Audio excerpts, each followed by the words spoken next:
زندہ دلوں کا شہر لاہور، گونجتی ہوائیں، نعرہ تکبیر کی صدائیں اور پاکستان زندہ باد کے فلک شگاف کہ انہی نعروں اور صداؤں میں پاکستان کا پرچم عزت و احترام کے ساتھ اتارا جاتا ہے کہ یکدم خدا کے دشمن نے خدا کا نام لے کر خدا کے بندوں کو دھماکے سے اڑا دیا۔ جناب صدر، ہر سو انسانی عذاب بکھرے ہوئے نظر آتے ہیں، وہاں موجود لوگوں کا لہو اس سبز ہلالی پرچم پر بھی پڑتا ہے جسے ابھی عزت و احترام کے ساتھ اتارا گیا تھا۔ وہاں موجود لوگوں کا لہو دشمن کو للکار رہا ہے، وہاں موجود لوگوں کا لہو یزیدیت کو حسینیت کا پیغام سنا رہا ہے کہ صدر ذی وقار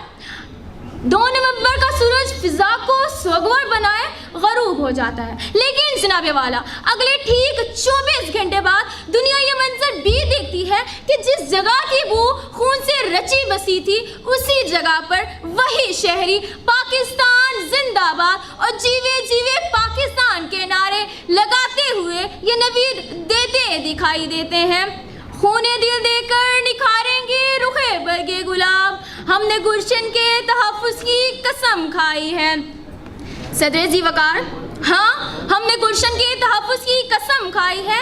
کہ جم خانے کلب میں شام کی چائے پینے کا دعویٰ کرنے والوں کو میں میجر عزیز بھٹی بن کر اس کے تمام خوابوں کو چکنا چور کر دیتا ہوں۔ جناب والا، ہاں ہم نے گلشن کے تحفظ کی قسم کھائی ہے کہ راشد منہاس بن کر دشمن کے ہتھیارے کا رخ موڑ دیتا ہوں اور اس کے ناپاک ارادوں کو زمیں بوس کرتا ہوں۔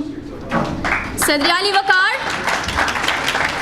ہاں ہم نے گلشن کے تحفظ کی قسم کھائی ہے، کبھی ایم عالم تو کبھی سپاہی مقبول حسین تو کبھی طاہرہ قاضی بن کر میں دشمن کو یہ للکارتی ہوں کہ ارے گولی ان بچوں پہ کیا چلاتے ہو، گولی چلانی ہے تو مجھ پہ چلاؤ۔